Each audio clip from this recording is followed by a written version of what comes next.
February 19th, 1945, the black volcanic sand of Iwo Jima. 30,000 United States Marines are about to discover that everything they were told about this island was wrong. The pre-invasion intelligence had projected a battle of days, not weeks. A brief, violent assault against a defense that aerial photography and naval gunfire assessments suggested had been substantially reduced by the 74 days of preliminary bombardment that preceded the landing. The most extensive pre-invasion bombardment of any amphibious operation in the Pacific War to that point. The Marines, coming ashore at 0900 hours on the beaches designated green, red, yellow, and blue, 5 regiments from the 4th and 5th Marine Divisions, the first wave of a force that will eventually total over 70,000 Marines committed to an island smaller than the city of San Francisco.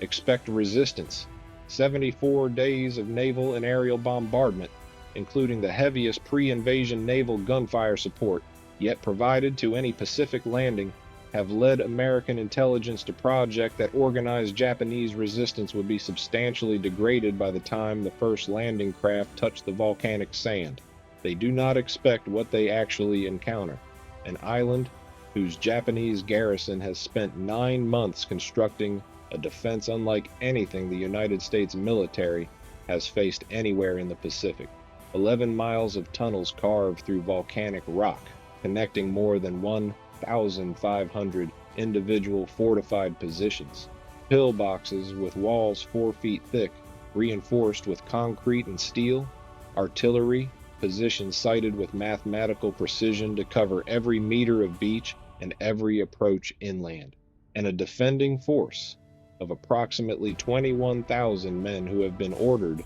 in terms that depart radically from the Japanese military tradition of suicidal frontal assault, to remain hidden, to hold fire, and to let the Americans come ashore unopposed until the beaches are saturated with men and equipment that the Japanese artillery has pre-registered to the meter. The man who designed this defense, Lieutenant General Tadamichi Kuribayashi, commanding the Japanese garrison, has built something that no American intelligence assessment anticipated, and that will produce, over the next 36 days, the highest casualty rate the United States Marine Corps experiences in any battle of the Second World War. What Kuribayashi writes in the days and weeks of that battle, in personal letters that survive the engagement, and that Japanese military officers studying the defeat will examine with an intensity that shapes the rest of the Pacific War's final campaigns, becomes one of the most consequential documents of military self-assessment that the Imperial Japanese military produces in the entire conflict, a clear-eyed, unsparing analysis of exactly what the Marine Corps had become by February 1945, and exactly why nothing in Japanese military doctrine had prepared its soldiers to stop it. To understand why Iwo Jima produced this reassessment, you have to understand what the island represented to both sides in the strategic calculus of early 1945. Iwo Jima, 8 square miles of volcanic rock 660 miles south of Tokyo, possessed no economic value, no significant population, no resources worth fighting for in any conventional sense. Its strategic significance was entirely a function of geography and air power. Its 2 completed airfields and a 3rd under construction made it the only land suitable for emergency landings between the Mariana Islands, from which American B-29 superfortresses were conducting the strategic bombing campaign against Japan and the Japanese home islands themselves. A B-29 damaged over Tokyo with insufficient fuel to return to Saipan or Tinian had, without Iwo Jima, only the ocean. American planners projected that capturing the island would save the lives of thousands of B-29 crews who would otherwise ditch in the Pacific, and would additionally provide a base for fighter escorts that could extend protection to the bomber formations for the first time in the strategic campaign against Japan.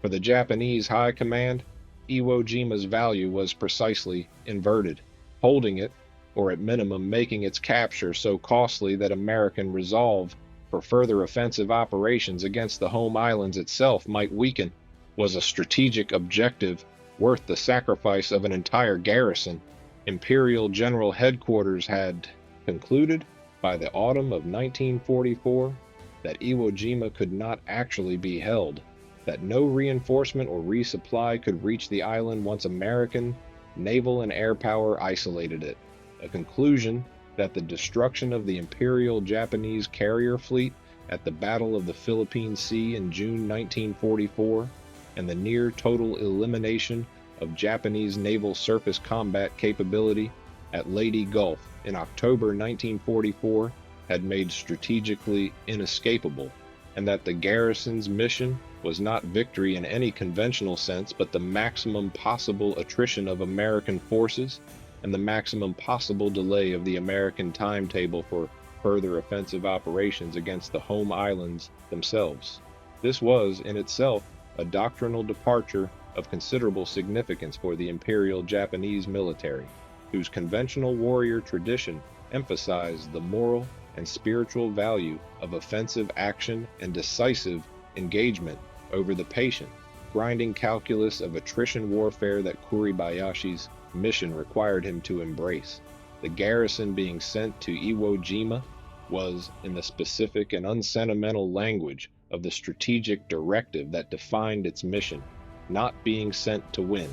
It was being sent to make winning as expensive as possible for an enemy whose industrial capacity Japan's own military intelligence had assessed, with greater accuracy than most senior Japanese officers were willing to publicly acknowledge, as fundamentally beyond Japan's capacity to match. Kuribayashi, receiving this assignment in June 1944, understood from the outset that he was being sent to direct what amounted to an extended, organized act of national sacrifice, and the question that defined his entire approach to the island's defense was how to extract the highest possible cost from an American military that vastly outmatched his garrison in every conventional measure of combat power. What he built in answer to that question would become, by the time the battle ended, the subject of the most intensive doctrinal study that any single Japanese defensive action produced in the entire war. Kuribayashi's defensive concept departed from established Japanese doctrine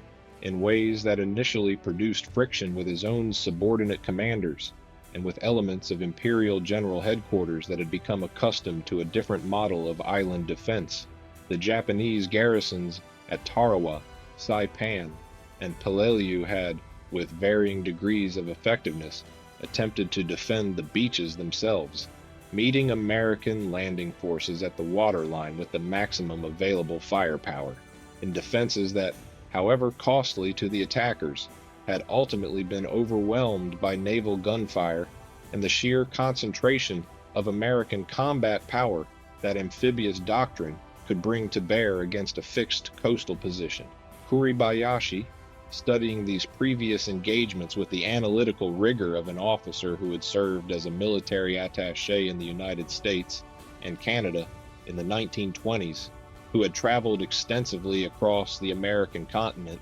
during that posting, observing firsthand the industrial capacity and the sheer scale of American manufacturing infrastructure that most of his Japanese military contemporaries had only encountered through propaganda that systematically minimized it, and who possessed, as a consequence, a more accurate and less ideologically distorted understanding of what Japan was actually fighting than nearly any other senior officer in the Imperial Japanese Army, concluded that beach defense was a strategy that traded Japanese lives for minimal delay, because American naval gunfire, delivered from a fleet whose size and sophistication Kuribayashi understood from his pre-war observations, in terms that few of his colleagues could fully credit, could neutralize any exposed coastal position before the landing force was seriously endangered. Kuribayashi had written to his wife from his American posting in the 1930s,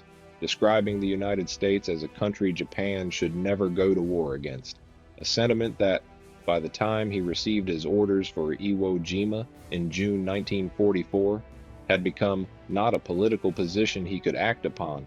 but a private conviction he carried into a command whose entire purpose was to fight that war anyway, as effectively and as expensively for the enemy as his professional skill could make it. His alternative, a defense in depth, built into the volcanic rock of the island itself, designed to absorb the American landing without serious initial resistance, and then grind down the attacking force through a battle of attrition fought from positions that naval gunfire and aerial bombardment could not effectively reach, represented a fundamental rethinking of how a numerically and materially inferior force could maximize the cost it imposed on a superior one. The question that Kuribayashi's own superiors initially struggled with was whether this approach, which abandoned the beaches to the enemy and offered no immediate, visible resistance to the landing itself, constituted an abdication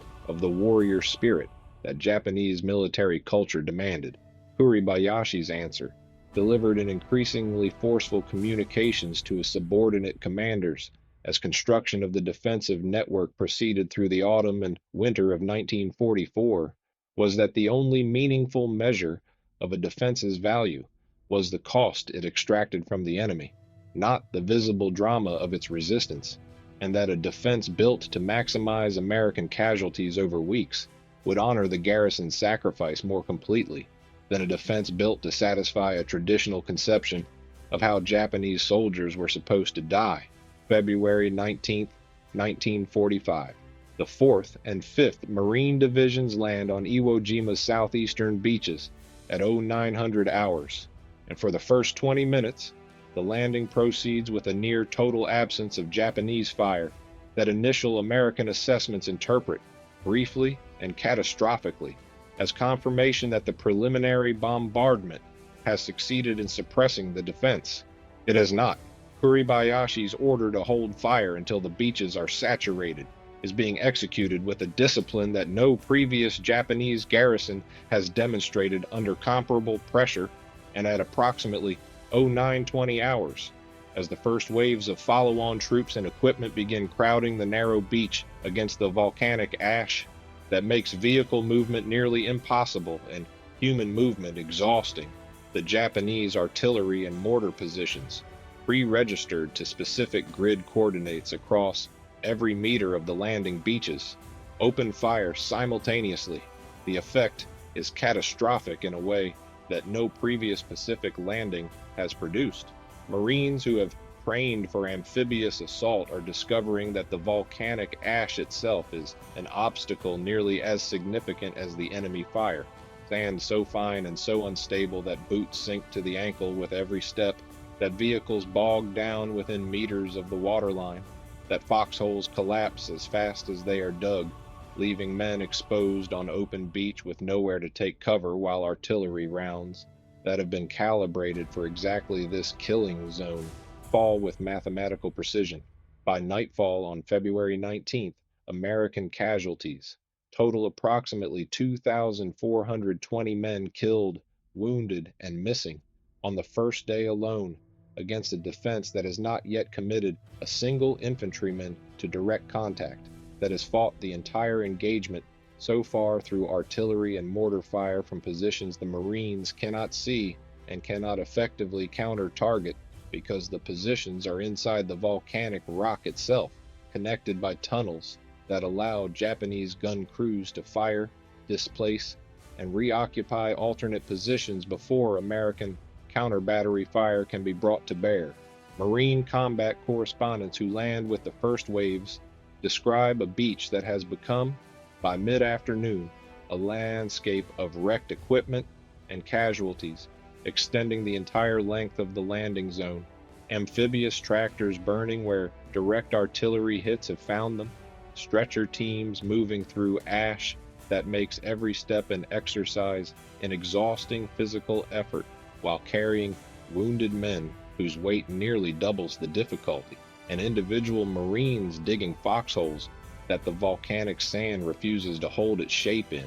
the loose ash collapsing back into the depression almost as quickly as it can be excavated, leaving men with no choice but to remain prone in the open and absorb whatever the Japanese gunners choose to send next. The specific horror of Iwo Jima's first day, as documented in the after-action reports and personal accounts that survived the battle, is not simply the volume of casualties, but the helplessness that the terrain itself imposes. An enemy that cannot be seen, firing from positions that cannot be assaulted because they have not yet been located, onto a beach that offers no natural cover, and that resists every attempt to create artificial cover through the simple expedient of refusing to hold the shape of a dug position. The seizure of Mount Suribachi, the 554-foot extinct volcano at the island's southern tip, whose summit commands observation over the entire landing beach and whose capture becomes, through the iconic photograph taken on February 23, 1945, the most recognizable image of the entire Pacific War, cost the 28th Marine Regiment 4 days of brutal close quarters, fighting against a defensive network honeycombed with caves and tunnels that artillery and naval gunfire have failed to neutralize despite weeks of preliminary bombardment specifically targeting the mountain. Marines fighting up Suribachi's slopes are engaging an enemy who, by Kuribayashi's design, frequently cannot be seen until the moment of contact. Japanese defenders firing from cave mouths that have been deliberately angled to minimize their exposure to direct American fire, retreating into tunnel networks the moment an American assault threatens to overrun a position, and reappearing from entirely different cave mouths to fire on the flanks or rear of the advancing Marines.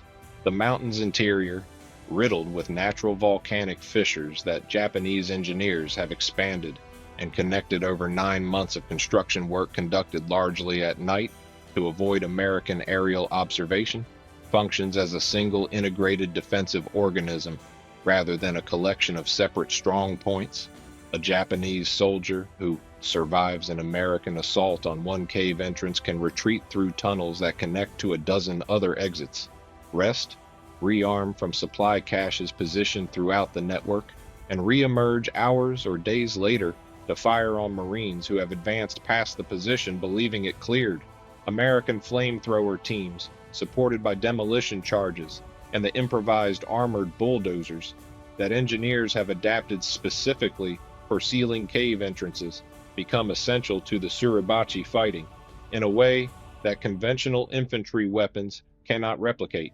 burning the oxygen out of tunnel sections too deep for direct fire to reach, collapsing entrances with explosive charges that bury Japanese positions under tons of volcanic rock, and converting what should be, by any conventional military calculation, a 4-day fight for a single extinct volcano into one of the most methodically destructive small unit engagements of the entire Pacific War. The flag raising on February 23rd, actually the second flag raised that day, the more famous photograph capturing the replacement of a smaller flag with a larger one more visible from the beaches below, marks the capture of the mountain's summit, but it does not mark the end of organized Japanese resistance in the area. Japanese soldiers continue to emerge from tunnel entrances beneath Suribachi for days and, in isolated cases, weeks after the flag raising, fighting from positions that American forces had assessed as cleared,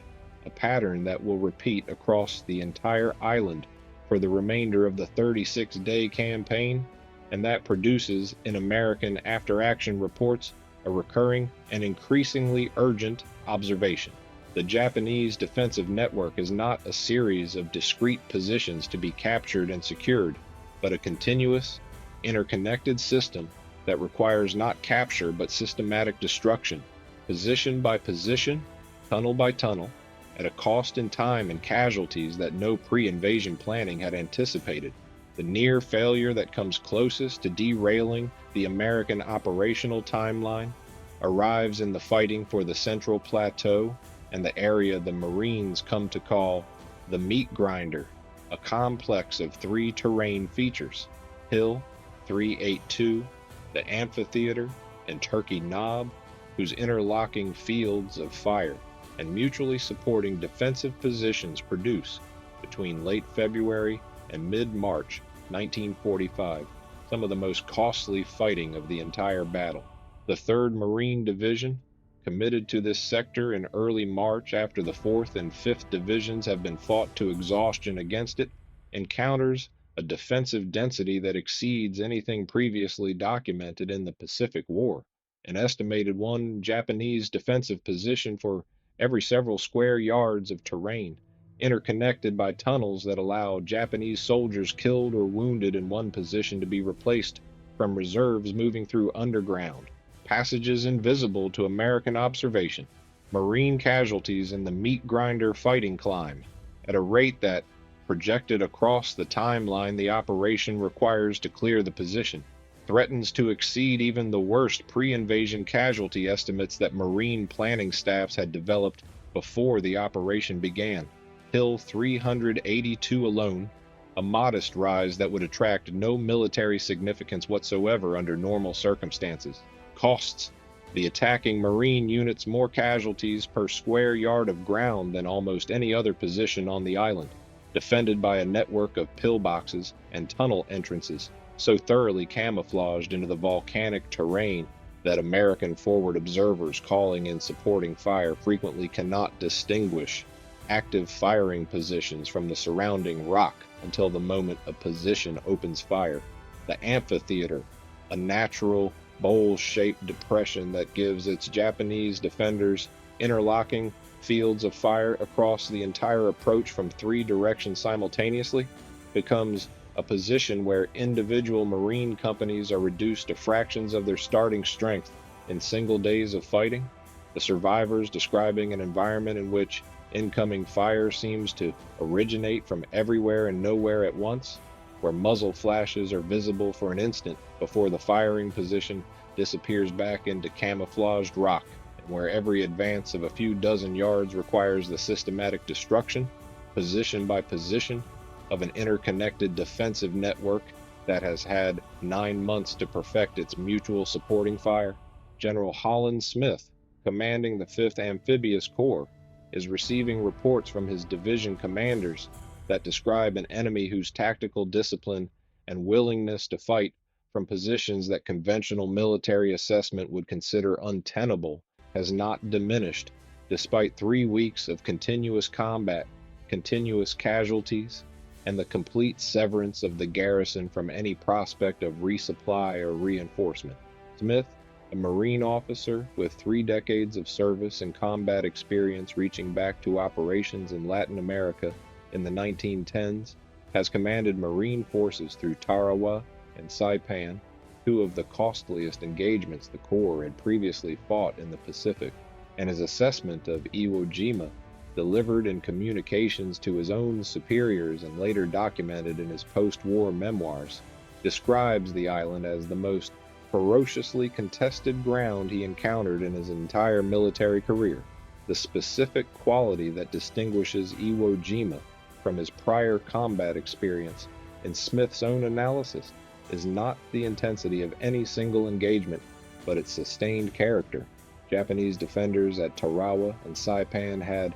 in the majority of cases, eventually exhausted themselves in suicidal counterattacks that, however costly to the attacking Marines in the moment, ultimately destroyed the Japanese capacity for further organized resistance within days of the landing. The Iwo Jima garrison does not counterattack in the same pattern. Kuribayashi's explicit orders forbid the kind of mass suicidal charges, the banzai attacks, that had characterized Japanese defensive collapse in previous Pacific battles, on the calculated reasoning that a soldier who dies in a position, fighting until killed, or until the position is physically overrun, costs the Americans more time and more casualties than a soldier who dies charging across open ground into American machine gun fire in a single dramatic but tactically wasteful gesture. The discipline required to maintain this restraint, to die slowly, in a hole, rather than in a single climactic charge that Japanese military culture had traditionally celebrated as the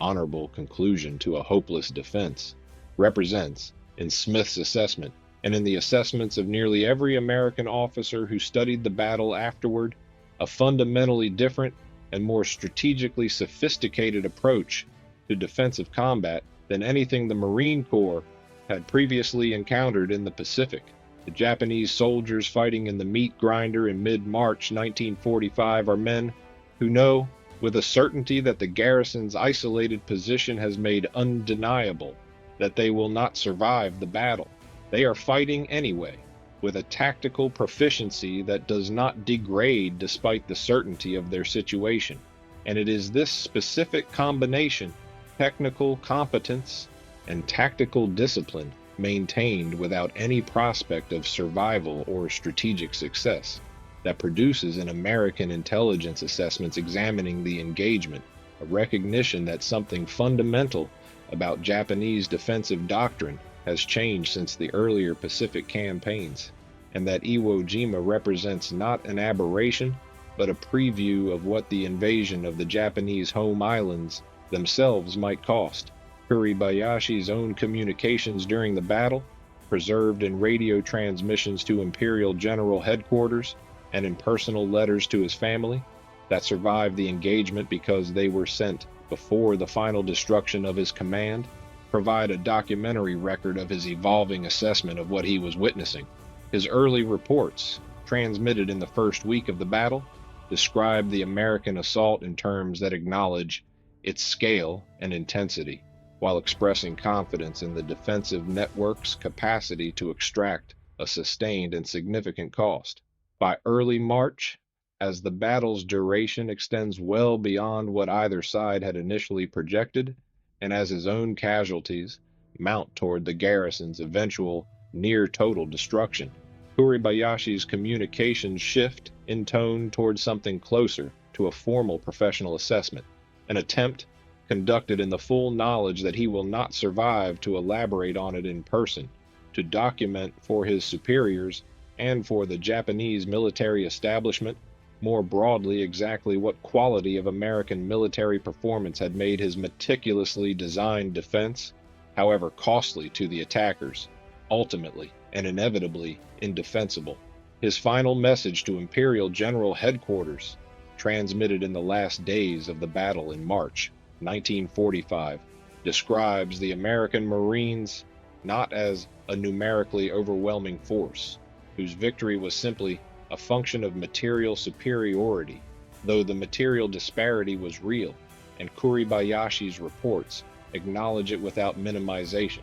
but as a force whose individual and small unit combat performance, sustained across 36 days of continuous and increasingly desperate fighting against a defense specifically engineered to exhaust and demoralize an attacking force through attrition, had not degraded in the way that Japanese military doctrine predicted American resolve would degrade under sustained pressure. Kuribayashi's defense had been built on the calculated assumption that American casualties, mounting day after day against a garrison that the United States knew could not realistically be reinforced or relieved, would eventually produce hesitation, operational caution, or a willingness to substitute massed firepower for the close quarters infantry assault that alone could clear his tunnel network. That hesitation never materialized. The Marines continued attacking, position by position, cave by cave, at a casualty rate that any other army's command structure might have considered grounds for operational pause and the absence of that pause. The simple, sustained continuation of the assault, despite costs that exceeded what Japanese planning assumptions held should produce a change in American tactics, became the central, recurring observation in every assessment that senior Japanese officers produced after studying the battle. By the time organized resistance on Iwo Jima ended on March 26, 1945, 36 days after the initial landing, weeks longer than the pre-invasion planning had projected for an island whose garrison the Americans had believed numbered far fewer than the 21,000 men Kuribayashi had actually assembled and concealed. The cost on both sides had reached levels that reshaped how senior commanders on both sides of the Pacific War understood what remained to be fought. American casualties totaled 26,038 killed, wounded, and missing, including 6,821 killed,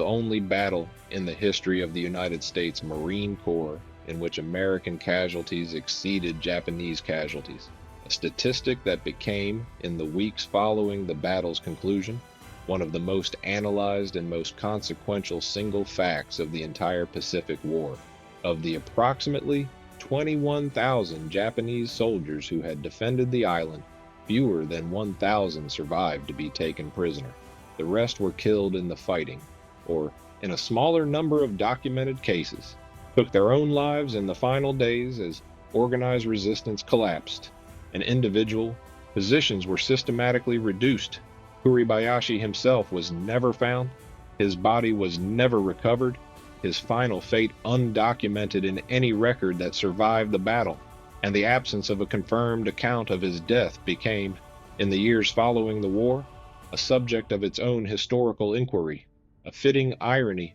for a commander whose defense had been built around the principle of remaining unseen until the moment of maximum effect. The strategic and doctrinal consequences of Iwo Jima extended directly into the planning for the invasion of Okinawa, which began less than 3 weeks after Iwo Jima's organized resistance ended, and into the broader American calculation of what an invasion of the Japanese home islands themselves would ultimately cost. Japanese military planners studying Kuribayashi's defense and the documentary record of his observations about American combat performance that survived in the radio traffic and correspondence preserved by Imperial General Headquarters incorporated the lessons of Iwo Jima directly into the defensive planning for Okinawa, where General Mitsuru Ushijima's 32nd Army, advised by his Chief of Staff General Isamu Cho and his operations officer Colonel Hiromichi Yahara,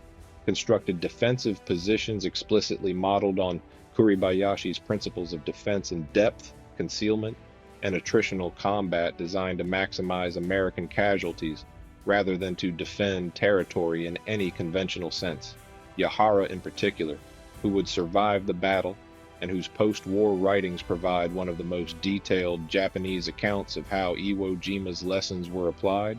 advocated explicitly for abandoning the beach defense doctrine that had failed at every previous Pacific island in favor of a defense built around the Shuri Castle fortifications in Okinawa's interior, a position whose natural and constructed defenses echoed Kuribayashi's volcanic tunnel network in their fundamental logic, if not in their specific terrain, and whose explicit purpose was identical to Kuribayashi's, not to prevent an American landing, which Japanese commanders by 1945 understood was no longer achievable against American naval and air supremacy, but to make every yard of subsequent American advance as costly as Iwo Jima's terrain had made every yard of advance up Suribachi and through the meat grinder. Yahara's own post-war account explicitly credits the Iwo Jima campaign as the operational template that Okinawa's defense attempted to replicate at a larger scale, with a larger garrison, and against an American force that arrived at Okinawa's beaches in April 1945, already carrying the institutional memory of what a Japanese defense built on these principles could cost. The result, in the 82 days of fighting that followed the American landing on Okinawa on April 1st, 1945, was a battle that cost the United States military more casualties than any other engagement of the Pacific War, approximately 49,000 American casualties, including over 12,000 killed, and that became, in the planning conducted by American military and civilian leadership for Operation Downfall, the single most influential data point in projecting what an invasion of Kyushu and Honshu themselves would cost. American military planners examining the Iwo Jima and Okinawa casualty curves and applying the documented Japanese doctrinal evolution that both battles represented, produced projections for an invasion of the home islands that ranged from 250,000 to over 1 million American casualties, projections that became part of the strategic calculus that informed the decision to use atomic weapons against Hiroshima and Nagasaki in August 1945, rather than proceed with a conventional invasion whose human cost, based on the documented trajectory from Iwo Jima through Okinawa, appeared likely to exceed anything the American public or military had yet experienced in either theater of the war. What Japanese military officers wrote in their secret post-battle assessments of Iwo Jima, preserved in documents that surrendered Japanese military archives and post-war historical research, gradually brought to light. In the radio logs that survived the destruction of Kuribayashi's headquarters, and in the recollections of the handful of senior staff officers who survived to be interrogated by American intelligence in the war's final months, was not, in the end, a record of contempt for an enemy whose victory had been bought with material superiority. It would have been, in some ways, easier for Japanese military culture to absorb a defeat attributed simply to overwhelming material advantage, to American industrial capacity, to the sheer tonnage of naval gunfire and aerial bombs that no defense could fully withstand regardless of the skill or determination of the men resisting it. That explanation would have left the core assumptions of Japanese military doctrine and the spiritual and cultural framework that doctrine rested upon fundamentally intact. What Kuribayashi's communications and the assessments that followed them actually documented was something the Japanese military establishment found far more difficult to accommodate within its existing framework of understanding. It documented an enemy whose ordinary soldiers, not an elite vanguard, not specially selected shock troops, but the standard infantry of 2 Marine divisions composed overwhelmingly of men who had been civilians 3 years earlier, had demonstrated, under conditions specifically engineered to break their morale and exhaust their will to continue, exactly the qualities of disciplined sacrifice and unwavering forward momentum that Japanese military ideology had insisted only Japanese soldiers, conditioned by a unique cultural and spiritual inheritance, were capable of producing. It was something more uncomfortable for the officers who wrote it and more revealing for the historians who later studied it, a professional, unsentimental acknowledgement that the United States Marine Corps in February and March of 1945 had demonstrated a combination of individual combat skill, institutional discipline, and sustained willingness to accept catastrophic losses without operational hesitation. That Japanese military doctrine, built on the assumption that this combination of qualities was uniquely achievable through Japanese spiritual and cultural conditioning, had not believed any other nation's soldiers capable of producing. Kuribayashi had built the most sophisticated defensive system Japan constructed in the entire Pacific War, specifically to test that assumption under the most extreme conditions he could engineer. The assumption failed the test. The men he commanded fought with a discipline and tactical sophistication that honored every expectation Japanese military culture placed upon them, and inflicted the highest casualty rate the United States Marine Corps would suffer in any battle of the war. And it was not enough, because the men on the other side of his meticulously constructed defense kept coming, day after day, position after position, at a cost that should by any reasonable military calculation have produced hesitation, and did not, and that fact, documented in the secret writings of men who watched it happen and tried to explain it to a high command that did not want to hear it, told Japan everything it needed to know, 3 months before the atomic bombs fell, about how the rest of the war was going to end.